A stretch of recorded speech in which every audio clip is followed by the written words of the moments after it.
بسم الله الرحمن الرحيم الحمد لله رب العالمين ونصلي وسلم على أشرف الأنبياء وإمام المرسلين نبينا محمد وعلى آله وصحبه أما بعد هذا الله حياكم الله جميعا وبارك الله فيكم أهلا وسهلا ومرحبا tous les bienvenus حياكم الله الحمد لله الذي جمعنا في هذا الجمع المبارك وأسأل الله سبحانه وتعالى يوفقنا جميعا لكل خير. Donc الحمد لله هذه فرصة طيبة. C'est une occasion exceptionnelle, une fois de plus, par la permission d'Allah et sa grâce, on s'est retrouvés ici.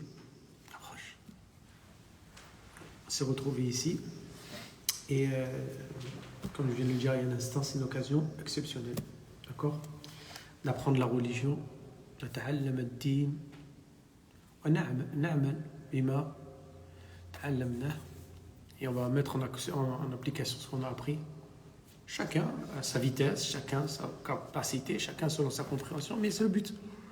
Le but, c'est d'avancer, de progresser. Pourquoi ? Parce qu'il n'y a rien de tel que la religion. D'accord ? Une fois que tu as fait tes... Alhamdoulilah, tu fais ta prière du Fajr le matin. C'est obligation, ça. Tu fais tes 5 prières dans la journée. Après, tu vas travailler. Il y en a parmi vous, c'est des commerçants.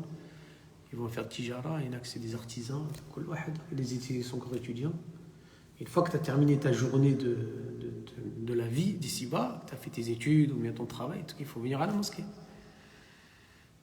Si tu as le temps, si tu arrives à 5h du soir, la prière elle est à 8h, presque à 7h, à 19h, tu as le temps.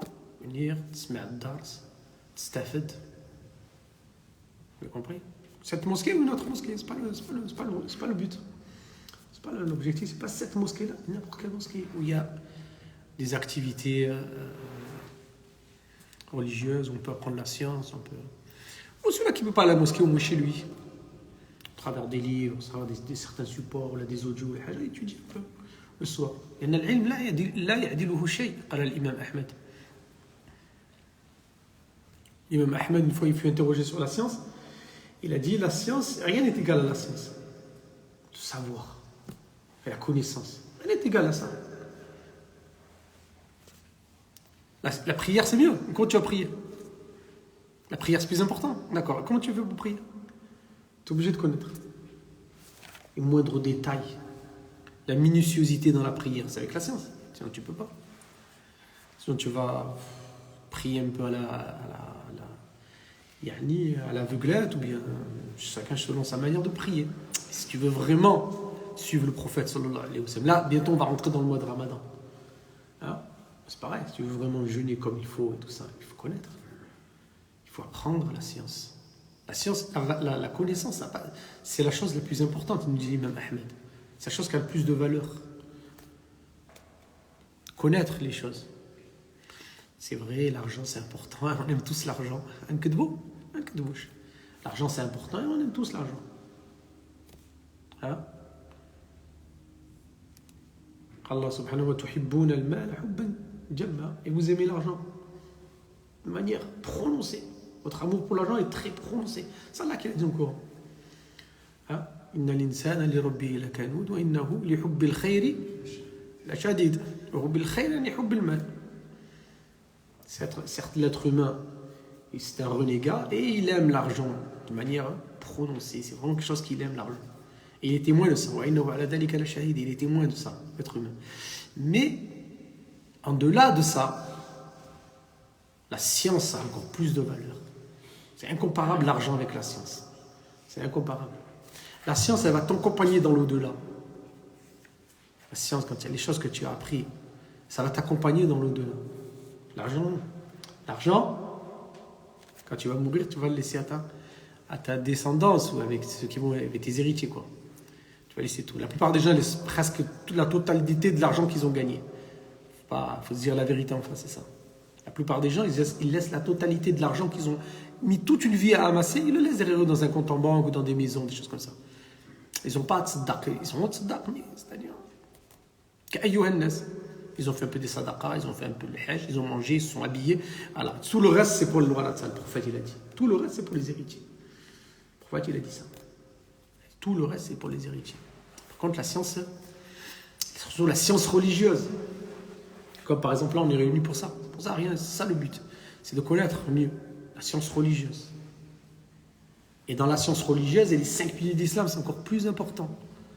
C'est important de connaître Tariq, de connaître l'histoire, de connaître la géographie de l'islam, je parle vraiment. Ou bien de connaître la grammaire, ou bien de connaître des choses comme ça, vous comprenez, l'histoire des prophètes, des choses comme ça, c'est très important. Mais les 5 piliers, c'est plus important. De connaître tes 5 piliers de l'islam. Peut-être d'avoir étudié les 5 fondements de l'islam. C'est très important. Et le plus important, c'est de connaître Allah, subhanahu wa ta'ala. La prière, et ensuite, c'est de connaître Allah, azza wa jalla. La connaissance d'Allah, tabaraka wa ta'ala, ça n'a pas de valeur, ça. Ça, c'est inestimable. Voilà, tu ne peux pas l'estimer. C'est plus important que de connaître comment prier, plus important de connaître comment jeûner, plus important de connaître la zakat ou la hajj. C'est des choses très importantes. Mais la connaissance d'Allah, c'est bien plus important. Donc, c'est pour ça que c'est important de... Surtout dans les jours qui arrivent, là aussi, c'est la même chose. Faire des efforts, Inch'Allah. Le 4e pilier de l'islam, le jeûne, le mois de Ramadan. Enfin, de jeûner le mois du Ramadan. Adam nous dit, on a le Cheikh Abd al-Razzaq ibn Abd al-Muhsin al-Badr, حفظه الله تعالى, قال الركن الرابع الصيام. Donc le 4e pilier d'islam, c'est le jeûne du mois de Ramadan. ونحن بعد أسبوع سنعيش هذه الأيام والليال العظيمة المباركة. Dans une semaine, à peu près une semaine, un peu plus d'une semaine, disons, on va rentrer dans ces jours bénis, ces nuits bénies, ces jours profitables aux croyants. C'est une période de gain. Le mois de Ramadan. C'est une période de gain. C'est une période de quoi? De purification. C'est une période, barakallahu fikoum, c'est une période d'adoration. Une période à travers de laquelle le croyant aura la possibilité de se rapprocher de son Seigneur. Il y a plusieurs portes qui vont s'ouvrir à nous. Et de se rapprocher d'Allah subhanahu wa ta'ala, de l'adorer de la meilleure des façons. Ça, c'est pendant le mois de Ramadan. Shahrul Ramadan, Shahrul Ghufran, Shahrul Al-Ihsan, Shahrul Al-Itq min al-Niran. Vous avez compris? Shahrul Ladhi unzila fihi al-Qur'an. Ça, c'est le mois de Ramadan. Il a plusieurs qualifications, si vous préférez. Il y a plusieurs qualifications. C'est le mois du pardon. Si une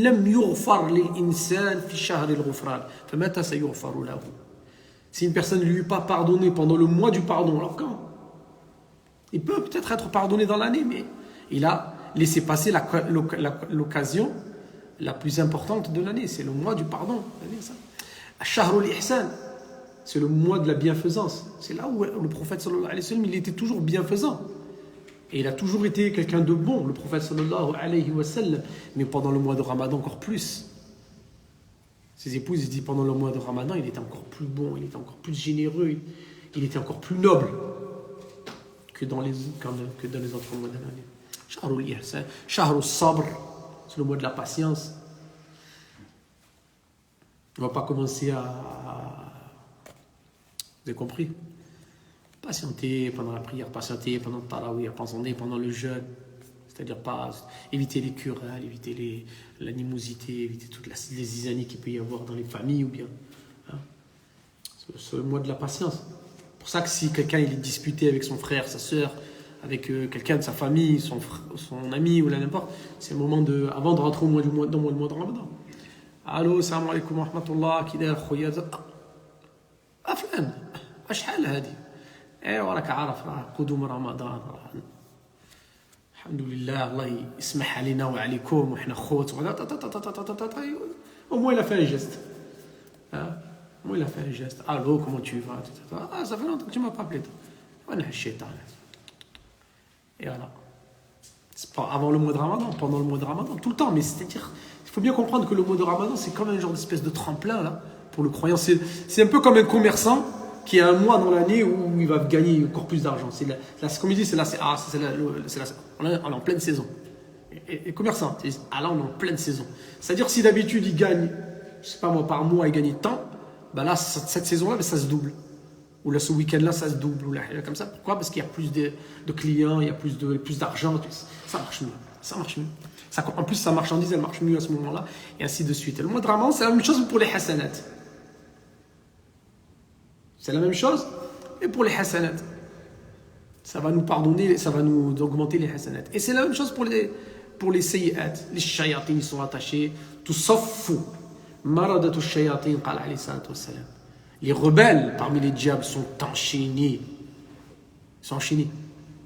Donc, tu as plus de facilité à adorer, tu as plus de facilité à, comment on dit, aller se réconcilier ou bien pardonner à quelqu'un ou bien retenir sa langue. C'est plus facile pendant le mois de Ramadan. À partir du moment où la personne elle est bien partie, elle a commencé le mois avec une bonne intention, elle est bien partie. D'accord? Mais si déjà elle est rentrée dans le mois de Ramadan, Ma'il, yushiku an yasqut. Yushiku an yasqut. S'il est rentré déjà, il était penché, ben, il risque de tomber de sa monture. C'est l'image. Mais c'est-à-dire que le mois de Ramadan, c'est-à-dire il y a plusieurs qualités. Le mois du sabr, et c'est le mois du Coran. Yak, Allah subhanahu wa ta'ala qala fi al-Qur'an al-Karim, shahru Ramadan, alladhi unzila fihi al-Qur'an. هدى للناس وبينات من الهدى والفرقان. Le mois de Ramadan, c'est le mois au travers duquel au cours duquel a été révélé le Saint-Coran. C'était pendant Laylat al-Qadr. Le Coran, il est descendu fi Laylat al-Qadr. Allah subhanahu wa ta'ala Hamim wal kitab al-mubin Inna anzalnahu fi laylatin mubarakah. Inna kunna mundirin.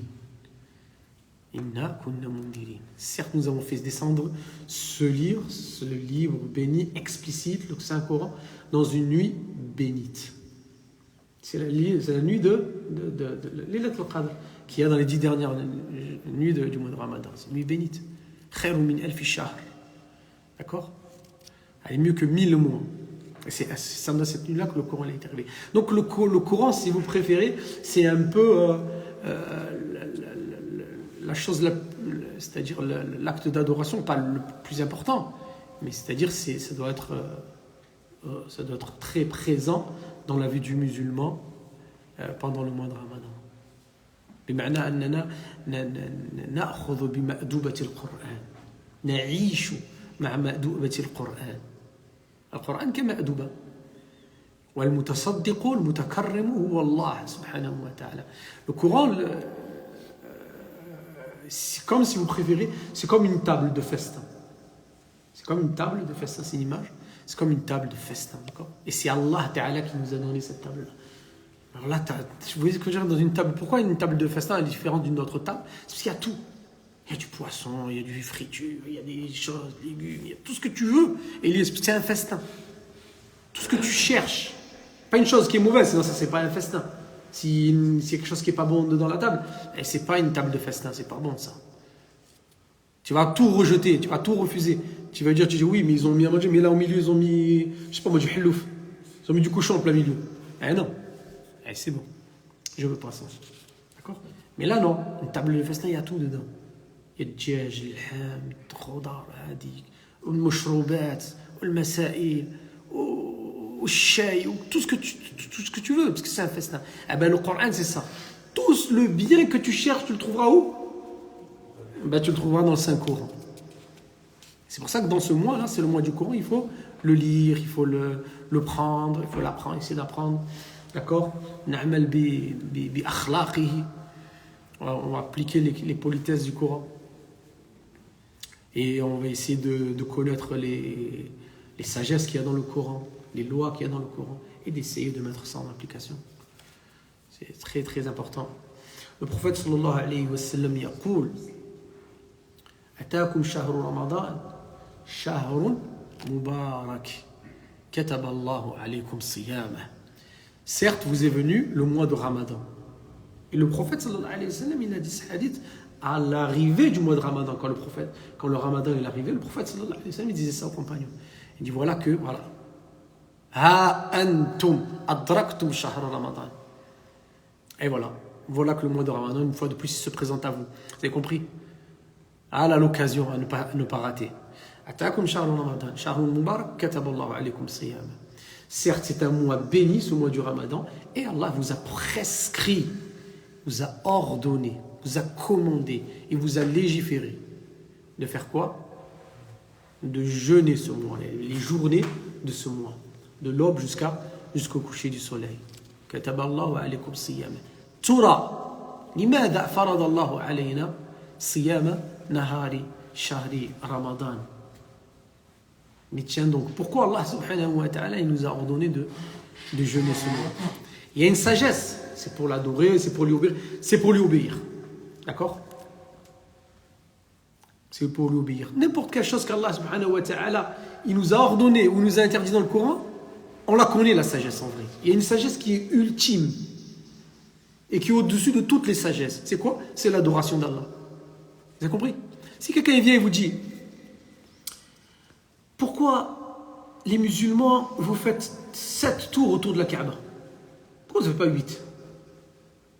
C'est pas la peine d'essayer de trouver une explication et de te... T'as compris? Tu te casses la tête. Tu dis parce qu'Allah il nous a ordonné de l'adorer. Et que c'est pour ça qu'on a été créé. Et il nous a demandé de l'adorer en faisant 7 tours. Voilà. C'est comme quand il posait la question, il disait la lahm. Je voulais dire la viande. La viande la viande de porc. La viande de porc. Il disait mais pourquoi vous ne mangez pas, vous les musulmans, la viande de porc? Là, la viande de porc, un jour ils étaient en train de manger, il y a un oiseau qui est venu qui l'a pris, alors depuis ce jour ils ne mangent pas la viande de porc. Là, c'est parce qu'il y a un morceau à l'intérieur, c'est pas si c'est la queue, c'est pas si c'est la jambe. Il n'est pas bon, alors Allah subhanahu wa ta'ala, il a tout interdit. Non, c'est parce qu'avant il n'y avait pas de frigidaire, et maintenant il y a des frigos, et avant ça, la viande. C'est toutes les explications. Allah, il nous a interdit, c'est pour qu'on l'adore à travers de cet acte d'adoration-là. C'est un acte d'adoration. Et Allah ta'ala, il nous a créé pour qu'on l'adore. وَمَا خَلَقْتُ الْجِنَّ وَالْإِنسَ إِلَّا لِيَعْبُدُونَ. Et je n'ai créé les djinns et les hommes que pour qu'il m'adore. C'est pour ça, depuis le début jusqu'à la fin, c'est ça le but. C'est de l'adorer subhanahu wa ta'ala. Alors quand on ne mange pas du porc, d'accord?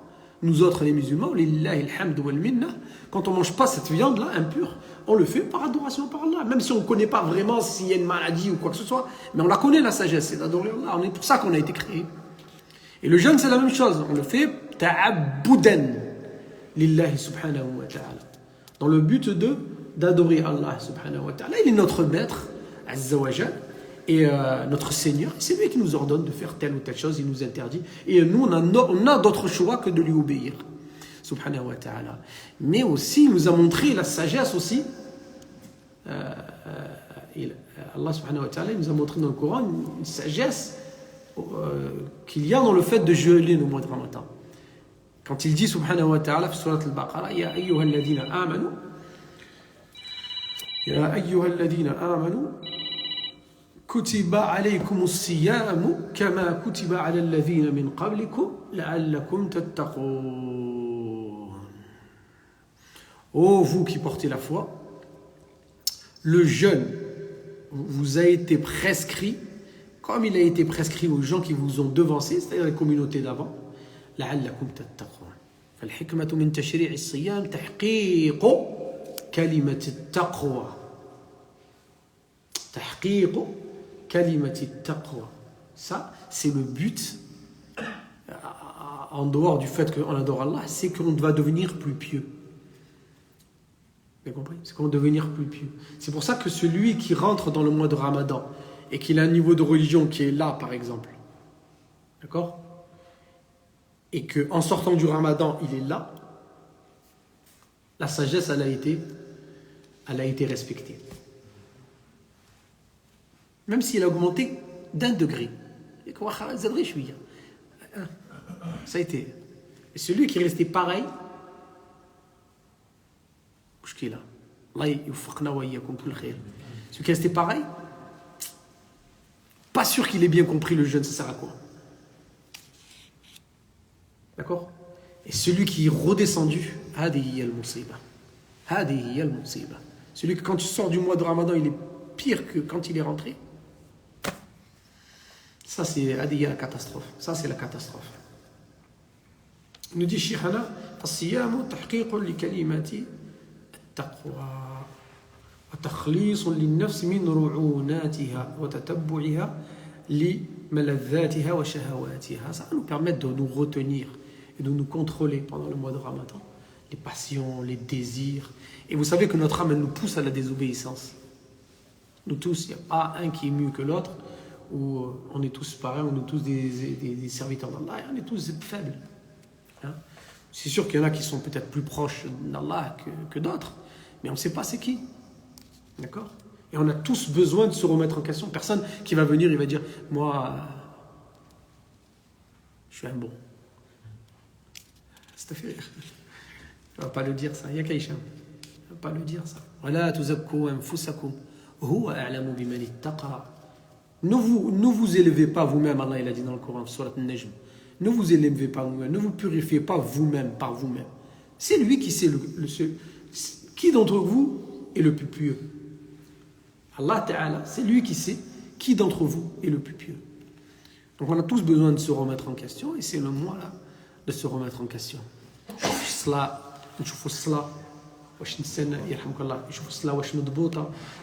On va bien si la prière en prie comme de manière correcte. المعاملة والأخلاق. شوف le comportement et l'akhlaq, la manière de procéder avec les gens, la manière de se comporter, l'attitude. Est-ce qu'une personne a une bonne attitude avec les gens? Parce que ça, il faut que ce soit pendant le mois de Ramadan, mais même en dehors du mois de Ramadan. C'est toute l'année. Le musulman, le musulman, akhlaq. Le musulman, avec quoi il se différencie des autres? Avec la tchatch? Avec le blabla? Ou là avec le ktef? Avec les épaules? Avec quoi le musulman se différencie de quelqu'un d'autre? Avec quoi? Avec l'akhlaq, dire. C'est pas avec sa prétention ou bien quoi que ce soit, ou son argent ou la hajj. Ton argent, c'est bien pour toi. Si tu as de l'argent, c'est bien ça, mais c'est ton comportement. Avec ton comportement, il nous dit le grand savant Abdurrahman ibn Nasr al-Sa'di. Il a dit, Sa'di, il a dit avec le comportement, tu vas atteindre un degré que tu ne peux pas atteindre avec l'argent. Tu vas atteindre un degré que tu ne peux pas atteindre avec l'argent. Ça veut dire quoi? Il a dit par exemple, imaginons une personne qui te saddaq, les gens vont l'aimer, c'est normal. Ça. Il vient, il leur paye la umrah, il les aide et tout ça. Il est riche, très riche lui. Très riche. Donc pour lui, c'est rien, tu vois, il paye une umrah à quelqu'un, ou bien il lui aide à le payer son loyer, ou bien il est un petit peu dans des problèmes, il le sort un peu du pétrin, il l'aide avec son argent. C'est obligé que l'autre, il va avoir de l'affection pour lui. Le musulman qui a reçu l'argent, il va éprouver une certaine affection envers cette personne qui est bienfaisant envers lui. Il a dit ça, c'est une chose. Mais celui qui a un bon comportement, les gens l'aimeront encore plus. Pourtant, il ne leur donne rien du tout. C'est comme ça. Les gens vont se reposer quand ils sont avec lui, ils se sentent bien avec lui. Ils se sentent à l'aise, ils se sentent en sûreté. Il a un bon comportement. Avec le comportement.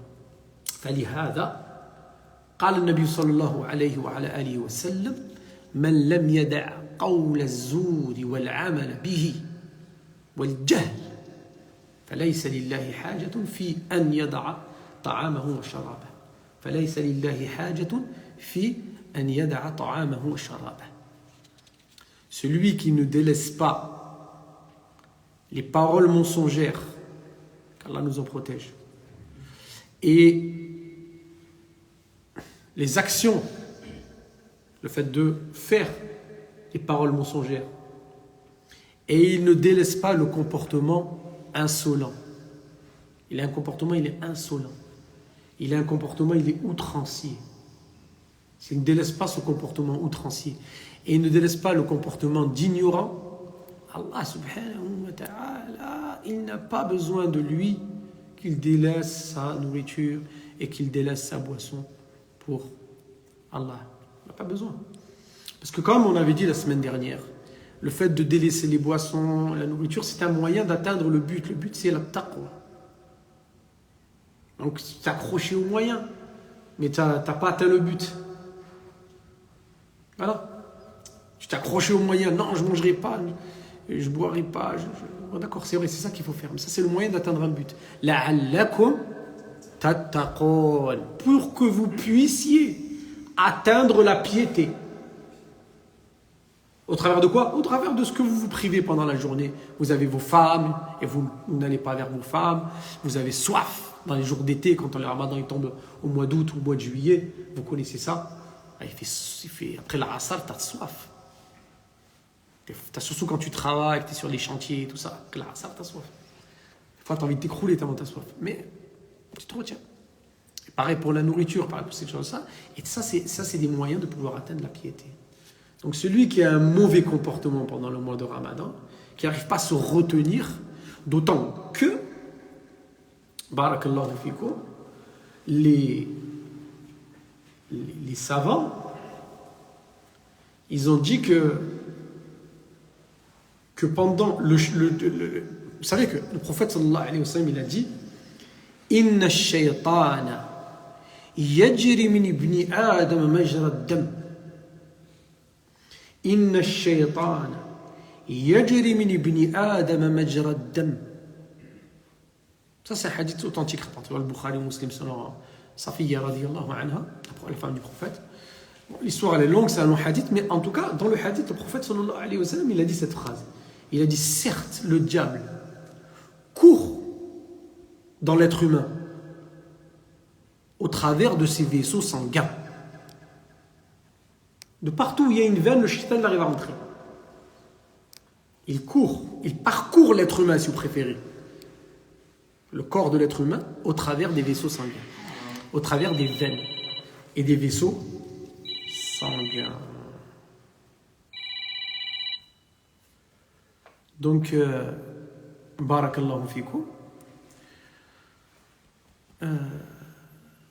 Les savants, ils ont dit, quand tu jeûnes, tu as les vaisseaux sanguins, qu'est-ce qui leur arrive?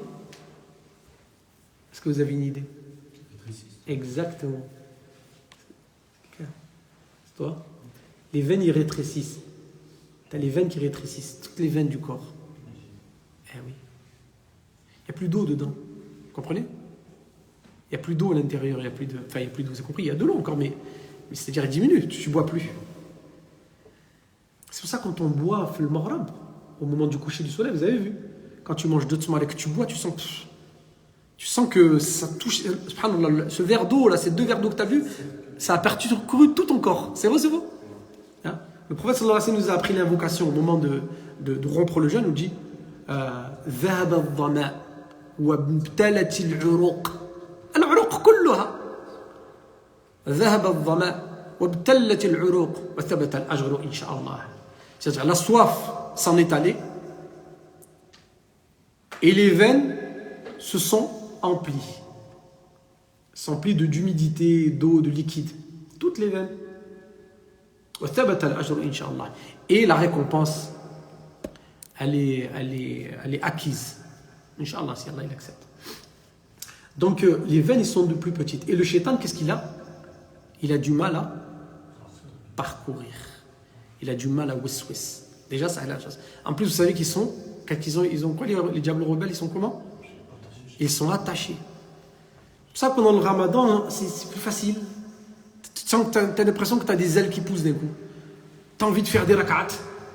C'est vrai, c'est vrai. Tu as envie de faire le khir, donner des sadaqat. Tu te trouves avec le Coran dans les mains en train de lire dans l'année, tu te dis, mais c'est rare que je fais ça, moi. Qu'est-ce que j'ai là? Tu vas voir tes parents, tu fais des ziyat rahim, les frères ils te parlent, tu leur reparles doucement, gentiment et tout ça, c'est ça. C'est pour ça. Donc, c'est très important de comprendre ces choses-là. Il nous dit, Cheikh là, فمتى تمرنت النفس على ذلك بالصيام هان عليها ترك المحارم التي لا تتم التقوى إلا بتركها فهو جنة للعبد من الذنوب ومن سخط الرب جل وعلا. Donc à force de prendre cette habitude-là, la personne il prend l'habitude justement au travers du mois de Ramadan d'avoir ce comportement, d'avoir ces actes d'adoration, d'avoir tout ça. C'est normal que ça diminue. D'accord? C'est normal ça. Parce que les gens ils disent par exemple, ils disent ouais, pendant le mois de Ramadan, elle remplit la mosquée pendant le mois de Ramadan. Elle me remplit. Et ils disent مثلا الناس كيكثروا من التراويح صلاة التراويح صدقات يفعلوا صدقات et tout ça. Et puis après ça diminue après le mois de Ramadan. Mais c'est normal quelque part. Si on se base à ce qu'on vient de dire là, les shayatans ils sont détachés, les veines on a dit, c'est plus le mois de Ramadan, donc c'est normal ça diminue. Juste ce qu'il faut pas, c'est diminuer les obligations. Vous avez compris? Si par exemple quelqu'un il avait l'habitude pendant le mois de Ramadan de lire 2 hizab ou 3 hizab dans la journée, si en sortant du Ramadan il se contente de lire que 2 hizab dans la journée, il lit 2 hizab, il se dit il ne trouve plus la baraka qu'il avait trouvé. Il n'y a pas de reproche à lui là. Il n'y a pas aucun reproche à lui faire à lui. Parce que c'est que des actions qui sont surrogatoires et c'est des actions qui ne sont pas obligatoires pour lui. Donc de toute façon c'est que du bien qu'il fait. Mais le danger il est où? C'est quand la personne il délèche, il venait à la mosquée, par exemple le jama'a, ou bien il faisait au fajr, il ne vient plus au fajr, il ne fait plus la prière du fajr. Ça oui c'est dangereux. Et là on comprend mieux la parole de Bishr al-Hafi, rahimahullah. Là, il a dit une parole célèbre. Il a dit بئس القوم لا يعرفون الله إلا في رمضان. Il a dit بئس القوم لا يعرفون الله إلا في رمضان. Bishr al-Hafi, c'est un grand savant du hadith. Et il a dit barakallahu fikum, il a dit cette parole très connue. Il a dit quel mauvais peuple que celui qui ne connaît Allah que pendant le mois de Ramadan. Voilà. Ça ne veut pas dire que les gens, comme ils étaient pendant le mois de Ramadan, ils seront en dehors du Ramadan. Non. Il veut dire, c'est des gens qui avaient arrêté de faire le haram pendant le Ramadan. Des choses qui sont haram, je ne sais pas moi, fumer des cigarettes ou n'importe. Hein? Ils ne le faisaient pas. Et puis c'est remis après. Dès que le mois de Ramadan, il recommence, il repose. Ou les Kenisali, ça les Ramadan. Il fait la prière, faisait la prière pour Ramadan. Dès que c'est terminé, après Salat al-Eid, Salat al-Eid al-Fitr, l'Eid Sghir, après la prière, ça y est, c'est secondaire. Il prie pas. Pendant le Ramadan, il priait bien. Alors là, c'est ça qui veut dire le savant. Il parle de ces gens-là, ceux qui délaissent les obligations et qui tombent dans les interdits. Qui délaissent les obligations et qui tombent dans les interdits. Ça, c'est dangereux. Mais le fait de s'habituer avec le mois de Ramadan, même si on ne va pas être exactement pareil en sortant du Ramadan, mais on aura, comme on dit tout à l'heure, on aura progressé. C'est pour ça que les savants ils disent il y a un jeûne qui est continu et un jeûne qui est périodique. هناك صيام دائم وهناك صيام مؤقت. صيام مؤقت. Le jeûne qui est muaqqat, c'est-à-dire qui est périodique, c'est le jeûne du mois de Ramadan. Ça dure combien de jours? 29 ou 30 jours. 31? Non, c'est possible. Donc 29 ou 30 jours. 31, impossible. Ça n'existe pas dans les mois d'Allah subhanahu wa ta'ala. Allah, quand il a créé l'univers, il a créé l'univers avec 12 mois dans l'année. Il a dit dans le Coran Inna iddata ash-shuhuri 'inda Allahi 12 shahran fi kitabillahi yawma khalaqa as-samawati wal ard. Quand Allah il a créé l'univers avec 12 mois. D'accord? Ces 12 mois, il n'y a pas 30 et 31. Ça, c'est pas vrai, ça n'existe pas, ça. Ça, c'est l'homme qui l'a inventé, ça. 31, 30, 28 jours. Non. Février, c'est 20 jours. Non. هذيك ما كايناش هذه. هذيك ما كايناش. هذيك كاين 29 jours ou la 30 jours. Mais comment ça se fait? Pourquoi? Je fais une parenthèse. Je reviens de ce que je disais tout à l'heure. Mais pourquoi? C'est très important de le dire, ça. Parce que les mois, ils doivent être comptés avec la lune, pas avec le soleil.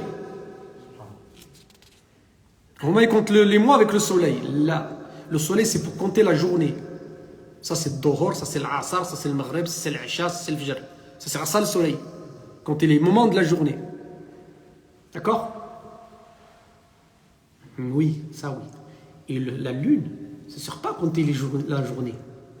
Ouais, ça se voit, la lune, elle augmente, puis elle rétrécit.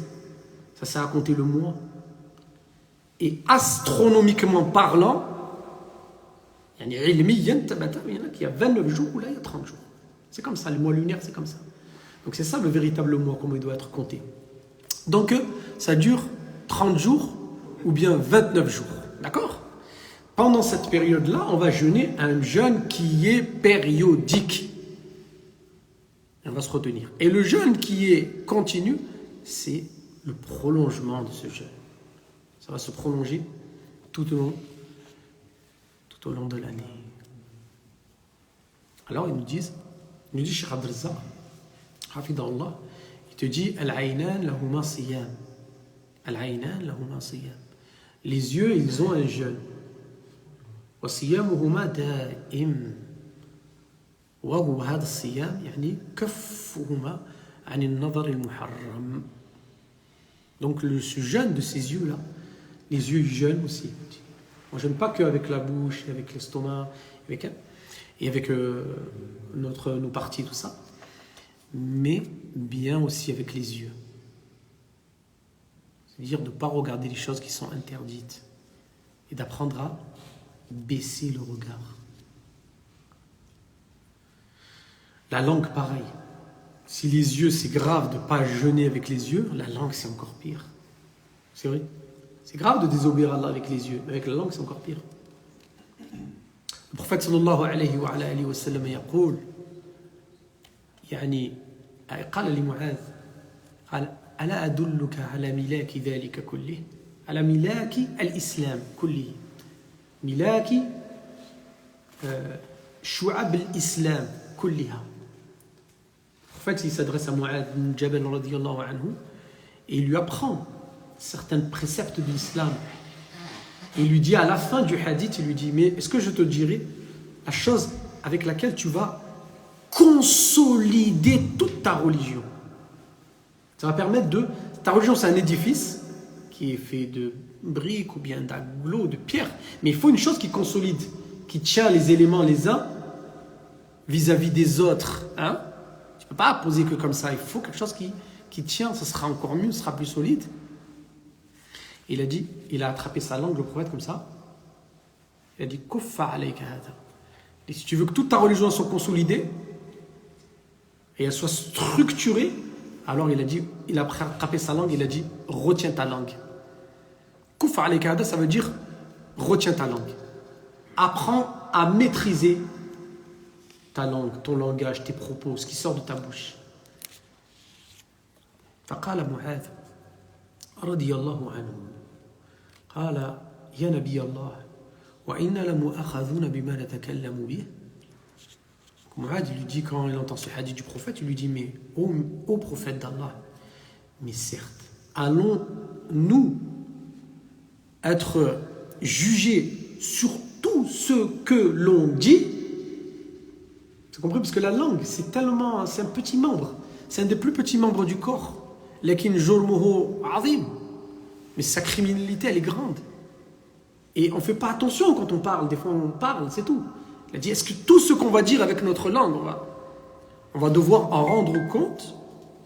قال ثكلتك أمك يا معاذ وهل يكب الناس على وجوههم أو قال على مناخرهم في النار إلا حصائد ألسنتهم. Il lui dit, est-ce que, il a dit, que ta mère te perde. C'est une manière de les Arabes parler comme ça. C'est une expression. Pour attirer son attention. Il a dit que ta mère te perde. Est-ce que les gens tombent dans l'enfer? Qu'Allah nous en protège. Est-ce que les gens tombent dans l'enfer, les flammes de l'enfer et le brasier du Jahannam, à cause d'une autre chose que ce qu'ils ont récolté avec leur langue? Pourquoi ils tombent sur leur visage en enfer? Pourquoi ils tombent sur leur nez en enfer? Si ce n'est à cause de ce que leur langue a récolté. Donc ça c'est pour toute l'année, mais pour le Ramadan encore plus important, pendant le mois de Ramadan. ما تهدرش في الناس صاحبي مالك. Tu vois ce que je veux dire? ما تهدرش في الناس صاحبي. T'es encore في الدرجات ديال الهضر في عباد الله. نطعن في عباد الله. Mais c'est incroyable. Mais c'est inacceptable. Arrête de parler de tes frères musulmans, ou là de tes sœurs, il ne faut pas parler des gens. C'est dépassé, ça, c'est dépassé ce péché-là, encore ça. C'est dépassé, ça fait longtemps que ça devrait être terminé, cette histoire de l'riba ou le namim. Ça fait longtemps qu'il ne faut pas parler des gens. Peut-être la première fois qu'une personne est rentrée dans l'islam, ou là, elle ne savait pas, ou là, elle continue à parler des gens et tout ça. Mais ça fait 15 ans que tu as fait le ça fait 15 ans que tu fais la prière, tu parles des gens par derrière. جالس كتشرب قهوه تهضر في عباد الله تجبد دواسه كتجبد دواسه تجبد les dossiers, زعما le dossier des gens. Vas-y, prends le dossier là, c'est un bon dossier celui-là, vas-y, mets-le sur la table, on va passer une bonne heure à parler sur lui. Qu'est-ce que c'est ça?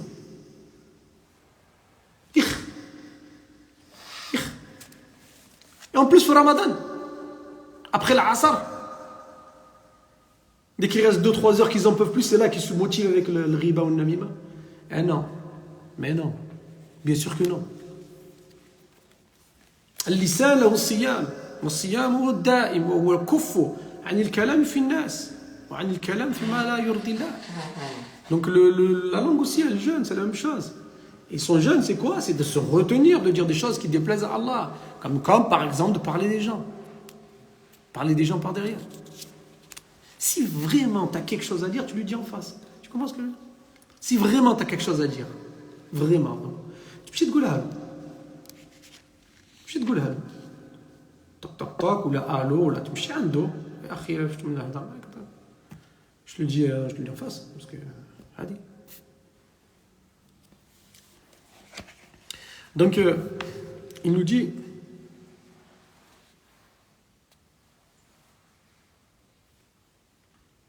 وفيه ce mois-là فيه من المصالح والخيرات والبركات الشيء الكثير. Donc il y a au travers de ce mois des bénédictions, il y a du gain, du profit pour le croyant et la croyante. C'est un mois qui est particulier, le mois de Ramadan. Si ma mémoire est exacte, c'est le seul mois de l'année qui a été cité dans le Saint-Coran. C'est le seul mois. Il y a 12 mois dans l'année. Qui c'est qui les connaît les mois? خليني من janvier, février, هذاك راه كله كذوب. هذا كله كذوب هذا. Oui, mars ça veut dire quoi? C'est le dieu de la guerre, avril c'est le dieu du poisson, c'est que des divinités, c'est une divinité païenne هذا. Donc c'est pas ça. Les mois, c'est quoi le premier mois de l'année? Si Ismaïl.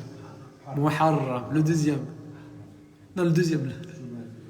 Non, là. T'as compris ce que je veux te dire? Tu ne connais pas les mois de l'année? Muharram, Safar, après Jumada, après Thani, après attends, pareil, ça se suit. Rabi' al-awwal, après Rabi' al-thani, après Rajab, Sha'ban, Zid, Ramadan, Shawwal, Dhul-Hijjah. Et le dernier mois de l'année, Dhul-Hijjah. Donc c'est le seul mois qui a été cité dans le Coran, le mois de Ramadan. Shahru Ramadan alladhi unzila fihi al-Qur'an. C'est le seul mois qui a été cité. Et dedans, il y a, comme on vient de voir, il y a beaucoup de bénédictions. Il y a les 10 dernières nuits. كاين العشر الأواخر والنشاط والعبادات, les activités religieuses, les prières de nuit. On parlait du dernier, Laylat al-Qadr. Donc il y a pas mal de choses. وهو شهر في السنة افترض الله سبحانه وتعالى على العباد صيامه من وفق لأداء الصيام كما ينبغي كان له زادا في عامه كله يصوم شهرا لكن تبقى آثاره في العام كله بإذن الله تبارك وتعالى. C'est-à-dire ce qui va, les bénéfices de ce mois-là, ça va se répercuter sur l'ensemble, ça va se répercuter sur l'ensemble d'année. Combien de temps il reste, s'il vous plaît? 8 minutes. Combien? 8 minutes. 8 minutes. نكتفي بهذا القدر. الله يوفقنا وإياكم في هذا الشهر العظيم. الله يرزقنا القيام والصيام على التمام والكمال وجعلنا من عتقاء الله سبحانه وتعالى وذلك في كل ليلة. اللهم اغفر لنا أجمعين واجعلنا من المقبولين يا أرحم الراحمين يا رب العالمين. الله أعلم بالصواب. صلى الله وسلم وبارك على نبينا محمد وعلى آله وصحبه أجمعين.